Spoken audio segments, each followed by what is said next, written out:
Assalamualaikum warahmatullahi wabarakatuh. Innal hamdalillah nahmaduhu wa nasta'inuhu wa nastaghfiruh wa na'udzu billahi min shururi anfusina wa min sayyiati a'malina. May yahdihillahu fala mudilla lahu wa may yudlilhu fala hadiya lahu. Ashhadu an la ilaha illallah wa ashhadu anna Muhammadan 'abduhu wa rasuluh. Allahumma salli wa sallim ala sayyidina wa habibina wa maulana Muhammad wa ala alihi wa azwajihi wa dhurriyyatihi wa ashabihi wa man tabi'ahum bi ihsanin ila yaumiddin. Allahumma 'allimna ma yanfa'una wanfa'na bima 'allamtana wa zidna 'ilma. Ya Allah, ajarkanlah kami ilmu yang bermanfaat. Jadikanlah bermanfaat segala ilmu yang Engkau ajarkan kepada kami, serta tambahkanlah lagi ilmu kepada kami. Amin ya rabbal alamin. Ikhwah talabatul ilm yang dirahmati Allah Subhanahu wa taala, ini kali pertama kita bertemu. Awal-awal saya dah minta maaf lewat saya dia pesta buku seharian daripada pukul 10 pagi tadi tu. Alhamdulillah saya looking forward untuk dapat bertemu dengan tuan-tuan Allah malam ni. Untuk kali pertama kita memulakan ukhuwah, dan eloknya pula dalam majlis, bukan orang kata majlis sambutan hari raya mana letak, majlis ilmu. Mudah-mudahan berkekalan keberkatannya. Terima kasih kepada Al-Akh Khadim yang memberi atau menjemput untuk kita bersama-sama, saya menyumbang atau memanjangkan manfaat kajian saya sedikit sebanyak untuk tuan-tuan rahmat Allah. Kita bincang, mudah-mudahan ada kebaikan kepada kita semua.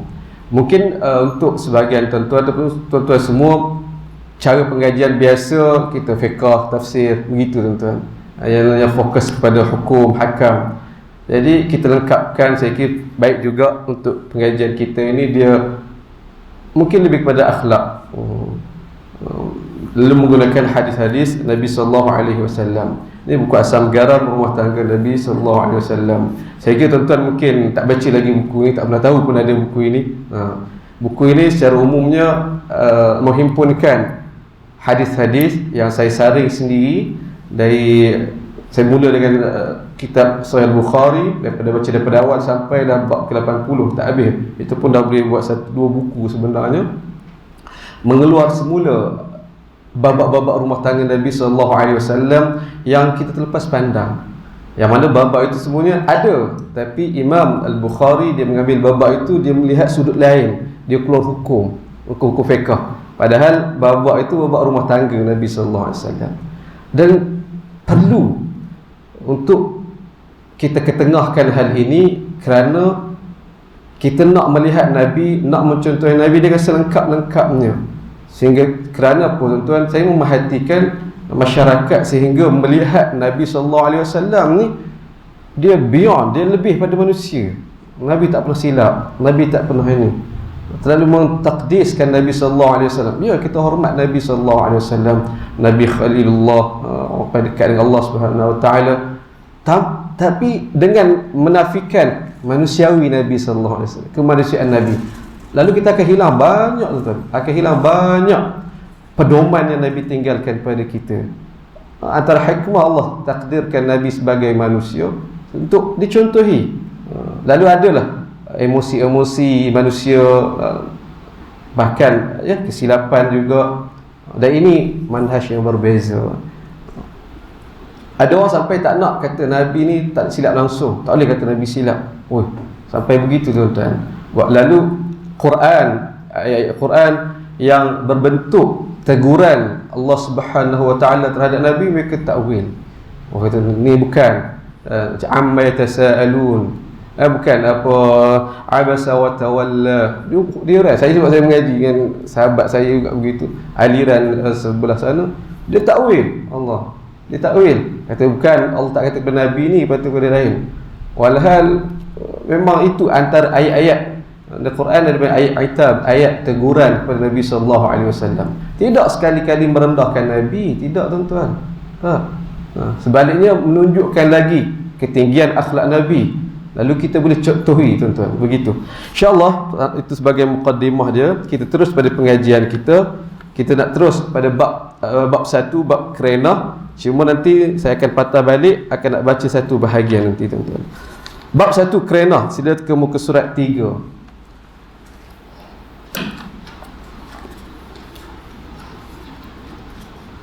Boleh jumpa Ustaz? InsyaAllah. Ini sebagai permulaan, sebagai letak asas kita punya pengajian untuk hadis ini sendiri ataupun isu asam garam rumah tangga Nabi ini. Tajuknya Nabi dan Ummul Mukminin pun berselisih faham. Rupanya tuan-tuan, masyarakat kita menyangka Nabi apabila dengar hadis ni dan baca-baca respon yang saya dapat daripada pembaca-pembaca, mereka tak pernah tahu satu dan tak sangka berlaku hal rumah tangga Nabi begini. Begitu tuan-tuan. Lalu ada, insya-Allah, ada seorang asatizah, dia tegur saya. Dia tegur, dia kata, "Syekh, anda tahu semua hadis yang kita sebut dalam kitab ini. Anda tahu, dan anda mengajar puluh-puluh tahun," dia kata. "Anda tak akan cerita pada jemaah semua tentang hadis ini." Sebab apa? Sebab dia termasuk dalam memburuk ataupun menyakiti hati Nabi. Itu pandangan dia. Kita terimalah pandangan itu, hormatlah itu pendirian dia, tapi untuk menyembunyikan hadis Nabi ini tak, tuan-tuan. Kita akan hilang banyak benda. Baik, insya-Allah kita tuan-tuan. Boleh? Muka surat 3. Saya baca teks Arabnya, tuan-tuan perhatikan terjemahannya di muka surat 4. An Umar radhiyallahu anhu, ada 3 titik. Dan hadis ini daripada Umar, riwayat Sayyidina Umar radhiyallahu anhu. Tuan-tuan kenal Sayyidina Umar bin Al-Khattab, dan di situ ada bahagian yang saya buang. Kita akan jumpa lagi kemudian nanti. Kita pergi pada yang berkaitan dengan dia. Wa kunna ma'syara Quraisy naghlibun nisa. Kata Sayyidina Umar, ketika itu kami orang Quraisy, kami yang mendominasi wanita, kami yang dominan terhadap isteri-isteri. Ini nature orang Quraisy. Sayyidina Umar, Nabi juga begitu sepatutnya di Mekah. Falamma qadimna 'ala al-ansar idahum qaumun taghlibuhum nisa'uhum. Tapi apabila kami mula hidup, duduk sekali dengan orang Ansar, sahabat Ansar, orang asal Madinah, Yathrib nama asalnya, kami dapati mereka kaum lelaki atau kaum suami yang didominasi oleh isteri. Itu bahasa Sayyidina Umar. Sebenarnya tidaklah sampai begitu, nak banding secara ekstrimnya begitu. Dalam arti kata apa, tuan-tuan, di Madinah keadaan dia berbeza di Mekah, iaitu di Madinah isteri itu boleh bercakap dengan suami, boleh tak bersetuju dengan suami, boleh kata berbalas cakap dengan suami. Itu berbeza. Pada hari ini pun begitu, tuan-tuan. Tuan-tuan sendiri mungkin, ayah-ayah tuan-tuan, dia ada dua keadaan berbeza kan, dua mazhab tu. Saya, atuk saya, bagaimana kita nampak, dia dominan. Kalau ni mak tak boleh cakap apa, ikut je kan. Mari kemudian ni lain. Ini dua gaya berbeza. Gaya Madinah tu, gaya Mekah. Tuan-tuan berbeza. Aku ni, kita sebagai suami, kita ni mengemudi rumah tangga ikut gaya mana? Gaya Mekah ke gaya Madinah? Yang penting Nabi gaya mana, tuan-tuan? Kalau kira Nabi orang Quraisy, Nabi gaya Mekah lah. Kalau kira, tapi kita tengok bagaimana sebenarnya. Fatafiqa nisa'una ya'khudna min adabi nisa'il ansar. Lalu sikit demi sikit, apabila dah duduk di situ, sikit demi sedikit isteri-isteri kami pun mula terpengaruh. Terikut-ikut dengan gaya Ansar. Kata Sayyidina Umar lagi, fasihtu ala imraati faraja'atni. Satu hari aku marah kepada isteriku. Isteri aku balas balik. Fa ankartu an turaji'ani. Aku engkar, aku tak boleh terima dia jawab balas cakap aku balik ini. Ini pertama kali mungkin dalam hidup dia selama berkahwin di Mekah, kemudian pindah di Madinah. Itu pertama kali isteri dia jawab balik. Dia tak boleh terima. Dalam hadis yang lain nanti diperincikan macam mana isteri. Sebab apa Sayyidina Umar marah? Adakah marah tak pasal-pasal? Tak. Ketika peristiwa dia, Sayyidina Umar masa tu dia tengah fikir. Aku sedang fikir fi sya'ni, tentang urusanku, dia sebut. Lalu isteri aku datang, dia kata, abang, kenapa tidak begini. Isteri macam masuk campur, bagi cadangan, abang macam ni. Aku pun tak ada terima, tak pernah kau ni menyebut. Dia pun lalu dia bangkang. Lalu isteri dia balas balik. Itu keadaan dia. Dan Sayyidina Umar tak pernah berlaku. apa dia isteri balas balik itu. Tu dia kata fa ankartu an turaji'ani, aku tak boleh terima dia balas balik aku ni. Faqalat walima tunkiru an uraji'ak, isteri dia jawab balik, kenapa abang tak boleh terima saya balas cakap abang? Saya bukan bangkang tapi begitu, tak setuju kan, kenapa abang tak boleh terima? Fa wallahi, ni perhatian, inna azwajan nabi sallallahu alaihi wasallam la yuraji'nahu, demi Allah, ni bukan qasam. Orang Arab ni dia punya wallah itu kadang betul maksud qasam, tapi keadaan dia maksud sebagai dia sekali lalu macam tu je. Dia kata sungguh isteri-isteri Nabi sallallahu alaihi wasallam pun sendiri biasa je balas cakap Nabi ni. Bahkan keadaan biasa begitu hingga membawa kepada apa tuan-tuan? Sampai kepada katanya isteri Sayyidina Umar, wa inna ihdahun la tahjuruhu al-yawma hatta al-lail. Apabila lawan cakap, balas cakap tu akan adalah pergeseran yang tadi, sampai ada seorang isteri Nabi sampai merajuk bermasa muka sampai tak nak bercakap sampai ke malam, sampai tahap begitu. Ini rumah tangga Nabi tuan-tuan, rumah tangga Nabi. Sekali kita sebut, adakah kita nak lekehkan rumah tangga Nabi? Tak tuan-tuan. Sebaliknya kita melihat dengan pandangan Allah, rumah tangga Nabi macam tu, apa lagi rumah tangga kita. Dan pada hari ini tuan-tuan rahmat Allah, kita kena ingat matlamat tertinggi hidup kita ni sebagai suami. Tuan-tuan, saya cerita tentang diri saya lah. Kata guru saya Ustaz Fahrul, Ustaz Fahrul, saya banyak berdampingan dia di Telaga Biru dahulu. Dan ada satu kata-kata dia yang sangat kait dengan hadis Nabi itu sendiri. Dia kata dengan usia yang ada ni, dia tak ada apa dah nak kejar, melainkan dia kata andai dipanggil oleh Allah Subhanahu Wa Taala takdir meninggal dunia, dibayangkan kalau orang tanya kepada isteri dia, tanya tentang kepada anak dia tentang diri dia, isteri dia boleh sebut kata suami saya ni ialah orang yang terbaik yang pernah saya kenal. Anak boleh sebut ayah yang sangat baik yang pernah kami bersyukur. Isteri, anak boleh cakap macam tu, cukuplah, itu matlamat hidup. Dia kata saya teringat pada hadis Nabi SAW. Nabi kata apa? Khairukum li ahlihi wa ana khairukum li ahli. Sekali lalu sebelum pada tu dia ingat macam biasa Nabi sebut, orang yang terbaik dalam kalangan kalian, orang yang terbaik dengan ahli keluarga dia, dan aku orang terbaik dengan ahli keluarga aku. Itu kan biasa je, tapi Masya Allah, kata-kata Nabi itu standard tinggi bagi kita orang lelaki tuan-tuan. Hidup ni nak kejar apa? Kejar standard itu. Sebab rupanya payah, aku senang untuk nak dapat pengiktirafan ahli keluarga, isteri kita, anak-anak kita. Saya kata tuan-tuan, saya belum tentu kita, sebab anak kita tahu kita perangai sebenar macam mana kan kat rumah. Isteri kita tahu kita ni macam mana. Kita nak jadi baik ataupun kita dilihat baik di mata orang luar rumah mudah. Tuan-tuan nampak saya kenal sikit, boleh kata kita baik, tapi baik yang sebenar orang dalam rumah yang tahu tuan-tuan. Dan itu standard tinggi yang dia letak. Khairukum li ahlihi, orang terbaik dalam kalangan itu kalian, orang terbaik dengan ahli keluarga dia. Kita tak perlu nak jadi baik di mata orang lain pun, tapi jadi orang terbaik di mata ahli keluarga kita. Gitu tuan-tuan rahmat Allah Subhanahu wa taala. Baik. Jadi ini rumah tangga Nabi, kata isteri Sayyidina Umar. Dan isteri Sayyidina Umar tuan-tuan, kalau tuan-tuan nak tahu siapa gerangannya, riwayat yang saya dapat ini namanya Zainab binti Mad'un. Zainab binti Mad'un. Sayyidina Umar dia ada 2-3 orang isteri lagi, tapi yang dalam hadis ini kalau tidak silap saya punya carian, Zainab binti Mad'un. Baik. Lepas pada isteri Sayyidina Umar kata, isteri Nabi pun biasa balas cakap dengan Nabi sampai tahap ni mereka basah muka, tapi tak nak cakap sampai ke malam.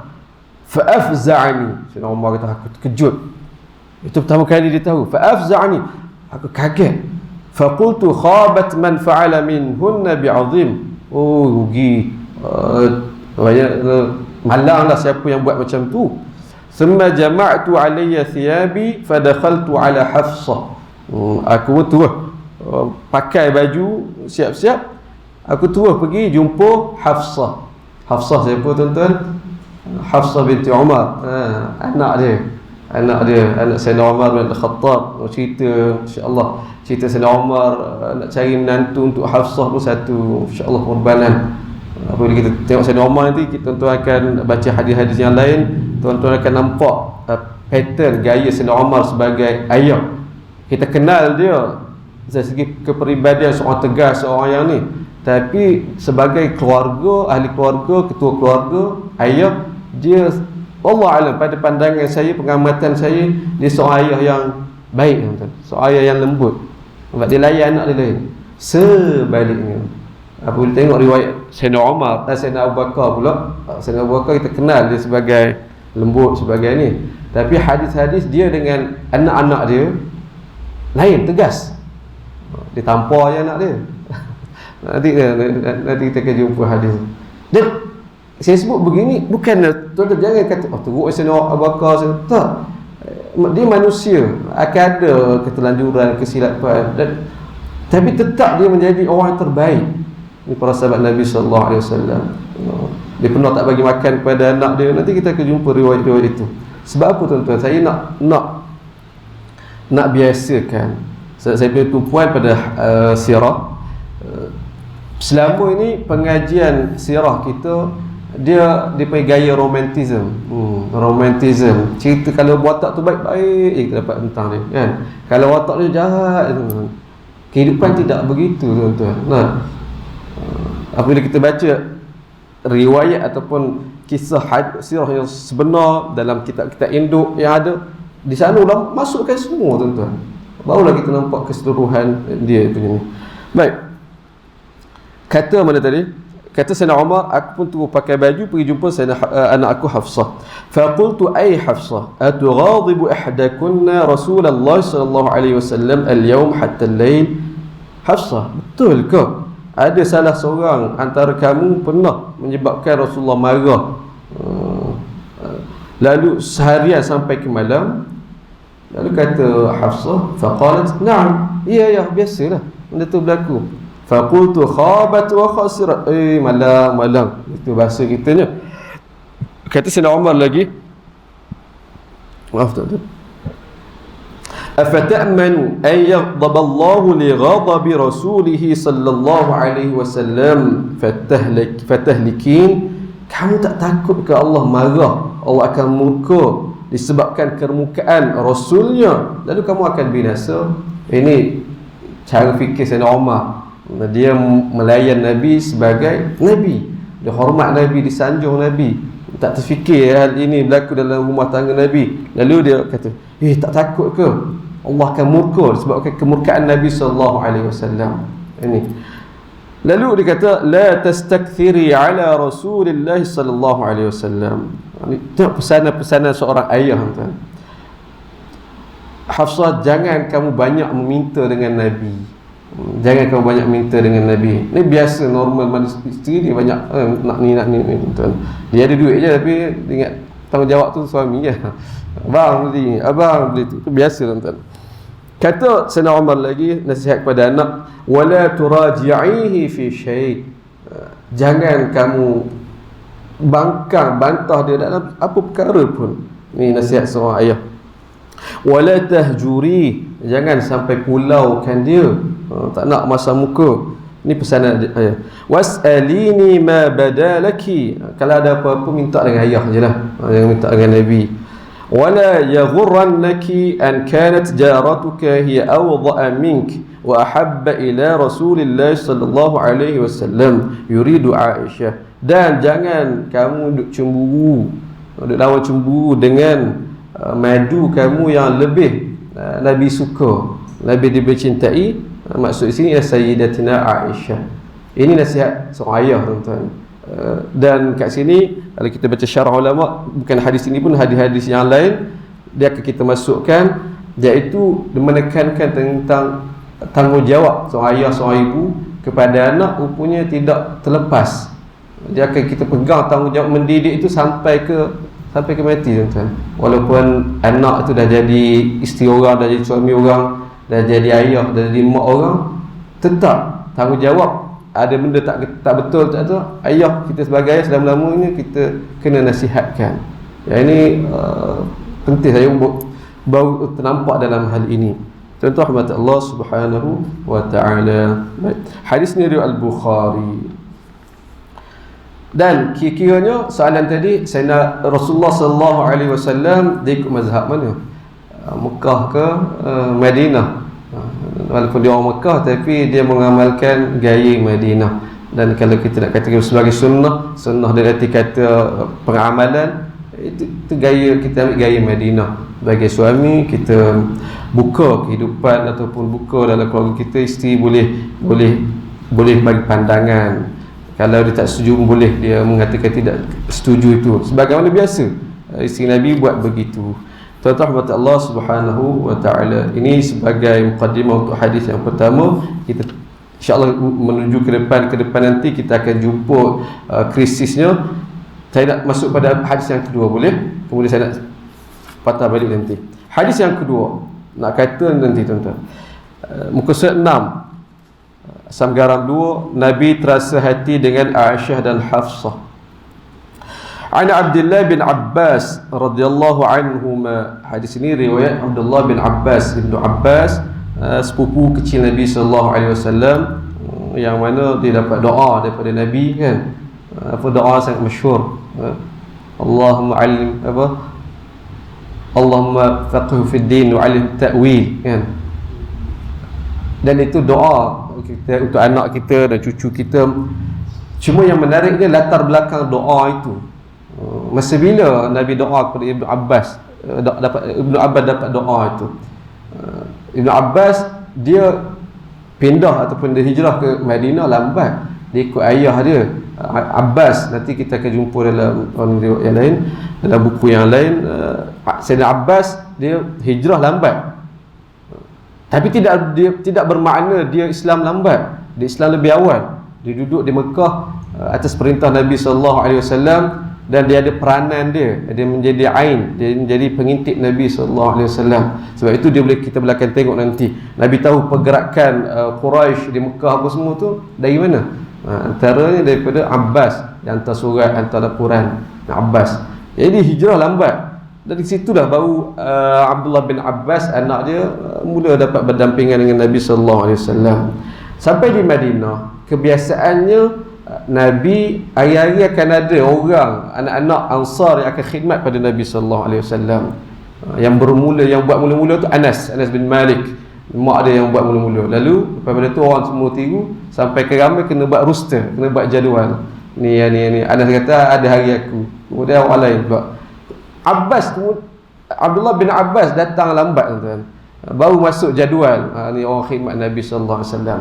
Satu hari giliran dia, Nabi pergi qada hajat. Nabi balik-balik, balang air untuk berwuduk dah tersedia. Dah tersedia. Kalau keadaan selama ini Nabi balik atau ke rumah baru Nabi kata okey boleh ni tolong ambilkan air anak. Tapi hari itu air dah ada dah. Hari itu hari giliran Abdullah bin Abbas. Nabi kata siapa buat ni? Oh tengok ni orang baru. Nabi pun doa tadi. Allahumma faqihhu fid din wa 'allimhu at-ta'wil. Ya Allah bagilah budak dia cerdik dalam agama dan ajar dia takwil atau tafsir Al-Quran. Maksudnya apa tuan-tuan? Nabi doa ke potensi anak tu. Ibnu Abbas cerdik dia dalam ni. Tak perlu doa suruh. Tak tahu dah Nabi pergi qada hajat. Lepas Nabi balik sini nak ambil wuduk. Tak ada suruh tuan-tuan. Dia buat sendiri. Dan potensi itu Nabi doa untuk agama. Begitu kita, kalau kita nampak potensi pada anak kita yang potensi ni pelbagai, ada anak ni bagus ni begini, kita doakan ya Allah bakat itu akan khidmat untuk agama tuan-tuan. Itu yang kita boleh belajar.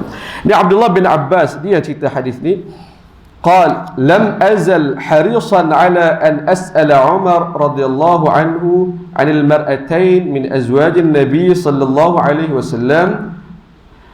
Aku duk cari je peluang, duk ingat selalu nak tanya kepada Umar bin Al-Khattab tentang dua orang perempuan yang dua orang perempuan dalam kalangan isteri Nabi, yakni Ummul Mukminin, allataini qala Allah lahumma in tatuba ila Allah faqad sagat qulubukuma. Yang dua isteri Nabi ni yang Allah sebut dalam Al-Quran, ayatnya in tatuba, jika kamu berdua bertaubat kepada Allah, faqad sagat qulubukuma, maka hatimu alhamdulillah cenderung ke arah kebaikan. Allah sebut sekiranya kamu berdua. Siapa dua orang ni? Siapa dua orang ni? Jadi Ibn Abbas tak tahu orang ni. Fahajajtu ma'ahu fa'adala wa'adaltu ma'ahu bil idawah. Aku sampai satu hari aku sempat bersama ikut Sayyidina Umar pergi haji, cari je peluang sampai satu masa Sayyidina Umar pergi qada haji, aku siap-siap dah air. Yang masya-Allah tuan-tuan, dia kita baca hadis ini dah ada lain, kita ingat pada sunnah kita berada dalam wuduk sepanjang masa. Kita tengok hadis-hadis ini, para sahabat Nabi, mereka pergi qada hajat, balik terus cari bekal air untuk nak berwuduk. Padahal suasana ketika itu air payah kan? Air payah ni. Tapi itu yang ditekankan. Dia menjadi satu tamparan pada kita di sini. Saya tak tahu orang lain lah, untuk kita tempat yang kita mudah air, rumah kita pipe ada di sana sini, tapi untuk nak jaga sepanjang masa wuduk tu kadang kita terlepas pandang. Kita boleh je tidak ada wuduk dalam sejam, 3, 4 jam, kita biasa-biasa. Dah pergi dalam malam nak wuduk lagi, nanti nak solat baru ambil wuduk. Itu fikiran kita. Dan dia jauh apabila kita mudah hadis, kita Allah jauhnya kita. Jadi kalau boleh tuan-tuan, ni untuk saya, ingat diri saya selalu, kita tak ada aja wuduk, terus ambil wuduk. Sebab kita tidak ada alasan. Sejuk dah ambil banyak kali, nak kira macam tu, buatlah. Tapi kita tengok pada Nabi, pada para sahabat Nabi, mereka tempat yang payah air, sangat menjaga hal ini. Jadi kata Ibn Abbas, aku sediakan siap-siap dah bekal wuduk.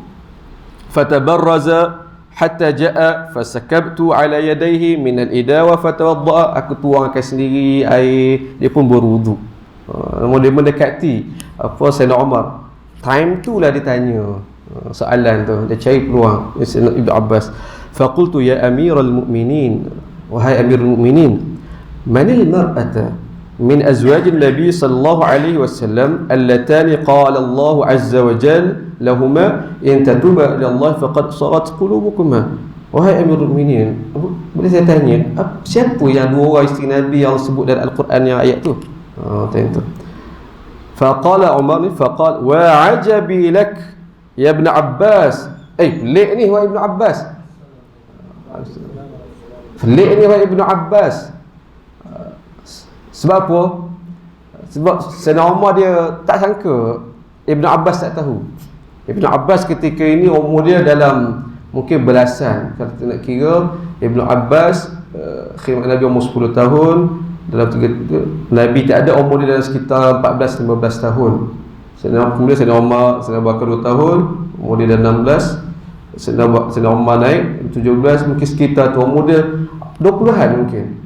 Umur 20-an, awal 20-an dia dah jadi ahli mesyuarat negara.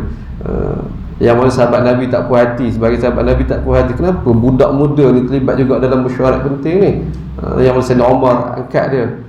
Sayyidina Umar hargai dia tahu hukum, tahu tafsir Al-Quran yang banyak, dan dia menyangka bahawa Ibn Abbas ni tahulah dalam tentang siapa ni, ingat dia tahu tu, dia pelik pelik ni Ibn Abbas, awak tak tahu. Itulah manusia pun hebat, macam dalam bidang itu sekalipun ada benda yang dia tidak tahu kan, ada benda yang dia tidak tahu. Wa ajabi laka ya Ibn Abbas, pelik ni awak wahai Ibn Abbas. Tapi dia tak malu tuan-tuan. Ibn Abbas tak malu, dia belajar itu bidang dia. Dia tidak rasa aku dah tahu banyak dah ni, tak. Dia belajar, dia nak lengkapkan lagi, nak sempurnakan lagi dalam bidang itu, bidang tafsirnya. Lalu kata Sayyidina Umar, lepas dia kata peliklah awak ni Ibn Abbas, dia pun bagi jawapan yang dua orang perempuan, dua orang isteri Nabi itu Aisyah wa Hafsah, iaitu Aisyah dan Hafsah. Lalu berbicara hadis panjang, kita ambil di akhirnya, fa'tazala an-nabiy sallallahu alaihi wasallam nisa'ahu min ajli dhalika al-hadith hina afshathu Hafsatu ila Aisyah. Panjang cerita, kemuncak dia, nanti kita akan baca penuh hadis ini. Nabi pun memulau para isteri Nabi sallallahu alaihi wasallam disebabkan satu peristiwa itu yang mana melibatkan Hafsah dengan Aisyah. Tuan-tuan, kita tengok muka surat 8 dan 9. Muka surat 8 dan 9, perhatikan ada ayat di situ At-Tahrim, ya, surah At-Tahrim, permulaan surah At-Tahrim. Allah Subhanahu wa taala sebut, ya ayyuhan nabiyyu lima tuharrimu ma ahallallahu lak. Wahai nabi, mengapa engkau haramkan apa yang Allah halalkan? Ini antara ayat kita sebut tadi, ayat teguran Allah Subhanahu wa taala terhadap nabi. Wahai nabi, kenapa haramkan apa yang Allah halalkan kepada kamu? Tabtaghi mardata azwajik, kerana nak jaga, nak ambil hati isteri-isteri kamu. Wallahu ghafurur rahim, Allah Maha Pemaaf, Maha Penyayang, Maha Pengasih. Ini kita belajar tafsir sikit, tengok tuan-tuan. Qad faradallahu lakum tahillata aymanikum wallahu maulakum wa huwal alimul hakim. Allah tetapkan. Sebab Nabi sallallahu alaihi wasallam, Nabi, kenapa yang dikatakan Nabi haramkan itu? Sebab Nabi bersumpah pada diri Nabi, aku tak nak benda ni dah, tak nak makan benda ni. Padahal benda tu harus. Sebab Allah tegur, ai Muhammad, wahai Nabi, kenapa kau haramkan apa yang Allah halalkan? Allah tegur. Lalu Nabi sumpah dan Nabi kena tebus sumpah itu. Allah pun kata, Allah dah tetapkan macam mana cara nak tebus sumpah itu. Baik. Apa cerita dia? Ayat yang ketiga, wa id asarra an-nabiyyu ila ba'd azwajihi haditha falamma nabba'at bihi wa adhara Allahu alayhi 'arrafa ba'dahu wa a'rada 'an ba'd falamma nabba'aha bihi qalat man anba'aka hadha qala nabba'ani al-'alimul khabir. Wa id asarra an-nabiyyu ila ba'd azwajihi haditha, iaitu ketika Nabi merahsiakan, meminta rahsia kepada sebahagian isteri baginda suatu perkara. Ada satu isu, Nabi kata kat seorang isteri Nabi ni, awak jangan cerita pada orang lain. Isu ni dalam tafsir akan ada khilaf, tuan-tuan. Kita baca dulu maksud hadis ayat ini. Falamma nabba'at bihi wa adharahu Allah alaih. Tapi isteri Nabi yang ni dia cerita. Nabi kata, Nabi pesan kat dia, jangan cerita kat orang, jangan bagi tahu kat kau, tak madu-madu orang lain. Tapi dia cerita, dia lumrah tu. Dia perangai manusia macam tu lah, orang bagi rahsia, awak jangan cerita orang lain. Kita pun bagi tahu kat seorang, pesan macam tu juga. Rahsia ni jangan bagi tahu orang lain. Lalu kawan tu pun bagi tahu orang lain, itu perangai kita. Rahsia orang dah pesan, kita pegang, jangan duduk cerita.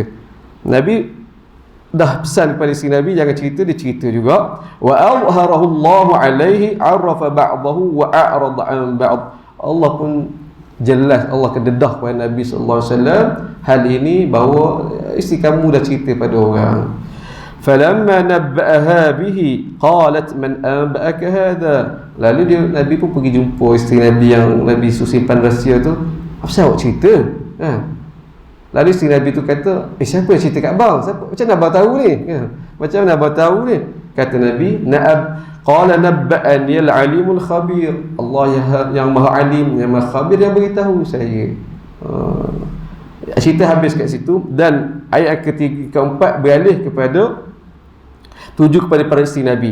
In tatuba ila Allah faqad sagat qulubukuma. Ni ayat tadi.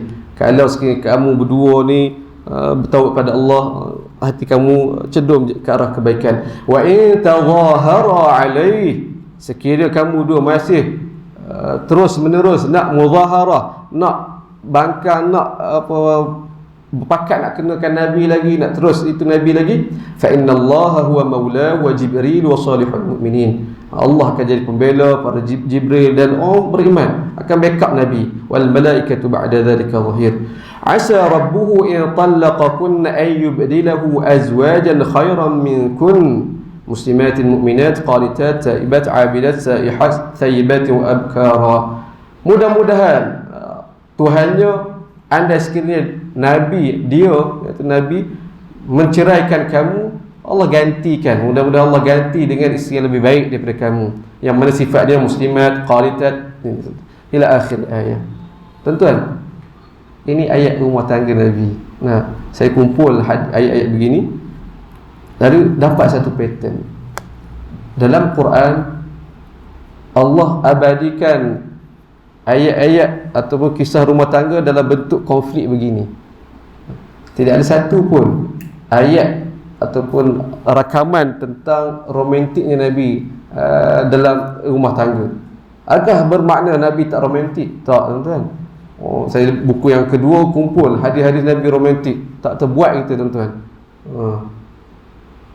Tuan-tuan pernah kalau ni cerita kita orang muda, kalau isteri menangis, merajuk, kita pujuk dia menangis, kita pujuk dia, kita kesat air mata dia. Saya belah-belah tahun tak pernah buat, tuan-tuan. Tapi itu Nabi buat. Banyak je, tapi tidak ada satu pun yang Allah abadikan dalam Al-Quran. Sebaliknya Allah abadikan kisah-kisah sebegini. Sebab apa? Nak kata isyaratnya nak belajar ataupun panduan menghadapi konflik itu lebih penting, lebih penting daripada panduan menghadapi ketika keadaan senang. Jadi sebab Allah Taala letak hadisnya surah Tahrim, nanti kita akan jumpa surah Al-Ahzab dan lain-lain, tuan-tuan.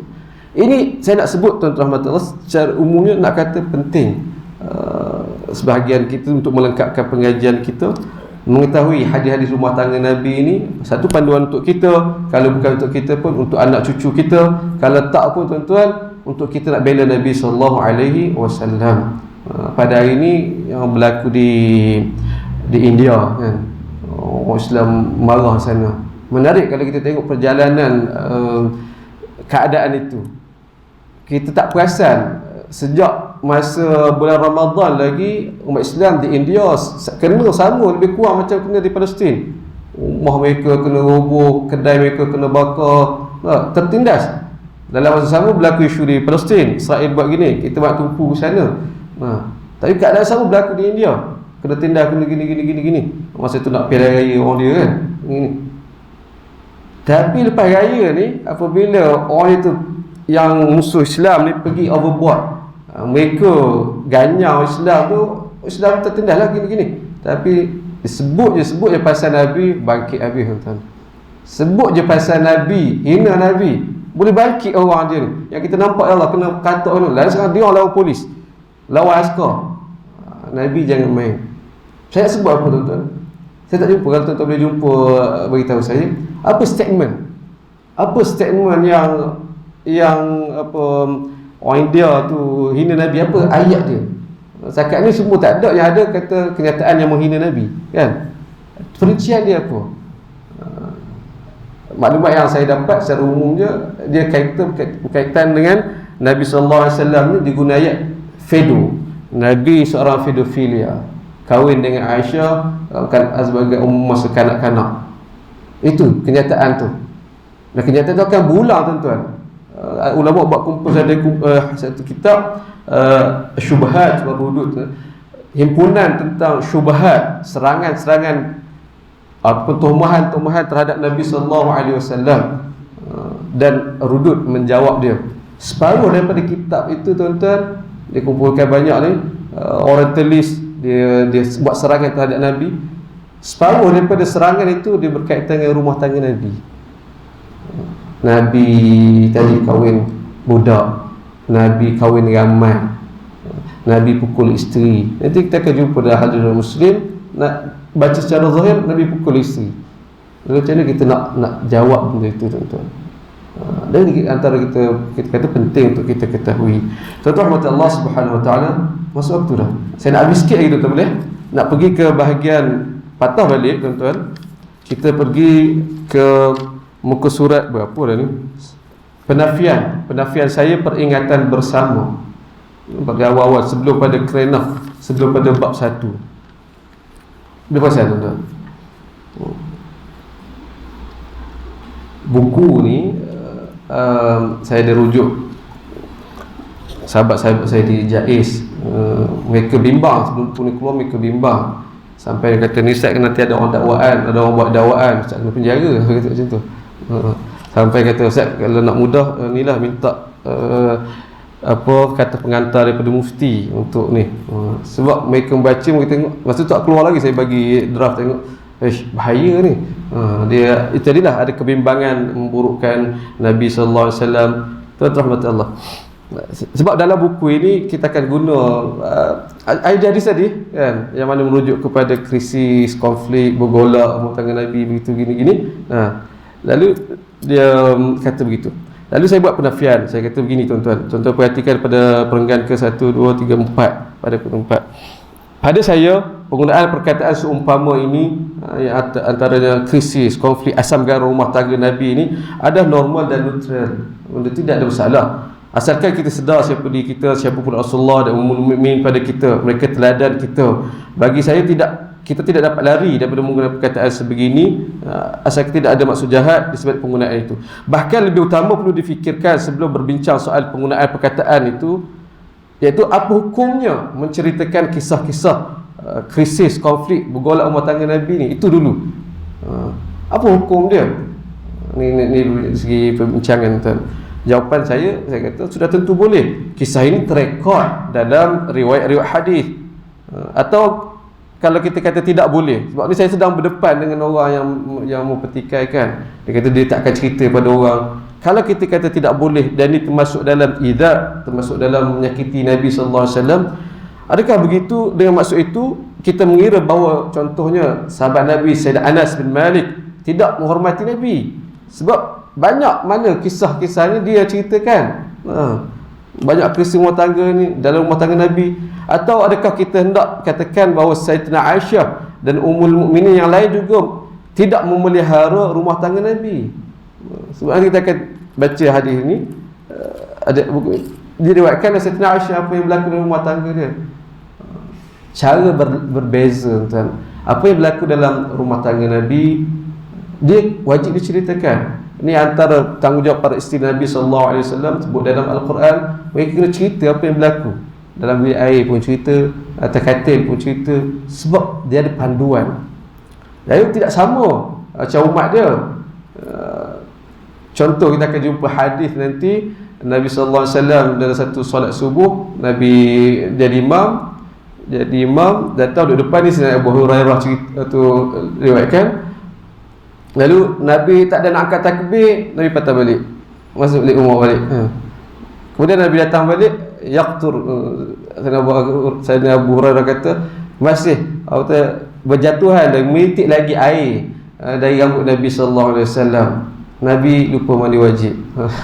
Nabi lupa mandi wajib. Diceritakan tuan-tuan. Tapi kita pada hari ini, kalau berlaku di tempat kita, imam kita berlaku hal seumpama, balik kita tak cerita lah tuan-tuan. Cerita, kau tahu tak imam kami tadi rupanya datang solat lupa mandi wajib. Lain. Tak cerita aib pula. Nabi lain tadi. Dia situasinya lain, situasi syariah untuk kita sampaikan. Lalu tuan-tuan kita sambung balik, sudah tentu sekali tidak. Bahkan Allah sendiri memuatkan beberapa kisah krisis, konflik dan bergolak rumah tangga Nabi dalam Al-Quran. Contoh yang kita baca tadi. Maka kita menceritakan semula kisah-kisah asam garam rumah tangga Nabi ini atas hasrat sebagaimana Anas, ummul mukminin, para sahabat Nabi lain menyampaikannya, iaitu sebagaimana matlamat Allah mengabadikan dalam Al-Quran untuk kita lihat, ambil sebagai pengajaran. Senang sekali ini tuan-tuan. Dan last sekali tu ada merah tu, ni warna purple tu, awas Syiah. Saya juga ingin menegaskan bahawa saya berlepas diri daripada puak Syiah, feminisme dan lain-lain. Sebab apa? Kerana sebahagian babak-babak rumah tangga Nabi yang terkumpul dalam buku ini memang termuat dalam buku dan tulisan mereka. Saya baca sendiri. Bagaimanapun tulisan mereka bermotifkan matlamat jahat. Syiah umpamanya memaparkan hadis-hadis sebegini sebagai bukti betapa buruknya perangai ummul mukminin. Hadis yang sama tuan-tuan. Saya baca hadis sama, dia buktikan. Tengok, kami kata Sayyidatina Aisyah ni jahat dan murtad selepas Nabi sallallahu alaihi wasallam meninggal dunia. Sebab apa? Masa Nabi hidup lagi dia dah biadab. Kata. Masa Nabi hidup dia dah biadab. Apa bukti biadab? Dia bawa ni hadis Sahih Bukhari, Sahih Muslim, hadis yang kita akan baca. Hadis sahih tuan-tuan. Faktanya berlaku. Tapi cara kita memahami peristiwa itu. Syiah lah kita guna hadis ni. Tengok Aisyah. Oh, zaman Nabi ada dia punya dah biadab dengan Nabi. Tinggi suara dengan Nabi, itu dengan Nabi. Lalu dengan naratif itu dia bawa, tengok. Logik lah. Kami kata Sayyidah Aisyah ni murtad, dia jahat gini. Orang terima tuan-tuan, orang terima. Jadi itu yang kita nak ni. Andai kata puak Syiah dan lain memanipulasikan apa jua kandungan buku ini, saya berlepas diri daripada mereka, bahkan saya mengutuknya. Wallahu a'lam. Tuan-tuan rahmat Allah Subhanahu wa taala. Ini sebagai permulaan. Kalau kita bersambung selepas pada ini, kita akan bincang lagi dan lagi tentang ini. Kita akan jumpa peristiwa yang lebih mungkin akan ada krisisnya, insya-Allah memberi manfaat untuk kita semua. Ada soalan? Saya berhenti setakat ni boleh Ustaz? Insya-Allah. Ada soalan je? Boleh ikut ke cara pengajian? Tuan-tuan mungkin biasa cara fiqh, cara ni. Allah a'lam. Tak ada soalan? Tak ada soalan Ustaz, tapi gambar. Ya. Gambar. Ha. Gambar apa? Gambar apa? Tengok muka surat apa tu? Kopi lah. Tak ada. Ni gambar lama, gambar rumah. Gambar rumah Arab lama. Dia memberi gambaran kepada rumah Nabi SAW. Bukan ni rumah Nabi, tak. Baru bila kita baca hadis, kita baru perasan nanti bahawa rumah Nabi 2 tingkat. Rumah Sayyidatina Aisyah secara khusus 2 tingkat. Sebab nanti kita akan baca hadis berlaku krisis, Nabi SAW mengasingkan diri selama sebulan daripada isteri Nabi. Masa tu Nabi duduk mana tuan-tuan? Nabi duduk tingkat atas. Nabi duduk tingkat atas, orang lain tak boleh jumpa Nabi. Selama 29 hari Nabi pulau kat sini. Kita akan jumpa di hujung sekali. Lalu ni sebagai penghias, cari apa ni, gambaran dululah, 2 tingkat. Sebagaimana juga Nabi mula-mula hijrah kan, duduk rumah siapa, Abu Ayyub, juga ada 2 tingkat. Kadang kita nampak lekeh. Dan sebenarnya tuan-tuan Allah, bila kita baca sirah lagi, teknologi binaan pada ketika itu di advance dari sangkaan kita. Kita dah nampak pada pasir macam tu je. Tak tuan-tuan. Sebab mereka mewarisi, mungkinlah kurang, mereka mewarisi teknologi binaan daripada zaman kaum Sabak, kaum apa semua. Pada hari ni tuan-tuan tengok kalau di Google, masih ada lagi di Yaman apa rumah flat pertama boleh buat bertingkat-tingkat. InsyaAllah kita tak terfikir, oh itu keadaan dia. Begitu tuan-tuan Allah. Baik, ada soalan lagi? Kalau tidak ada, kita berhenti setakat itu. Kita boleh sembang-sembang selepas pada ini. Secara umum, buku dipulangkan semula. Subhanakallahumma wa bihamdika asyhadu an la ilaha illa anta astaghfiruka wa atubu ilaik. Assalamualaikum warahmatullahi wabarakatuh.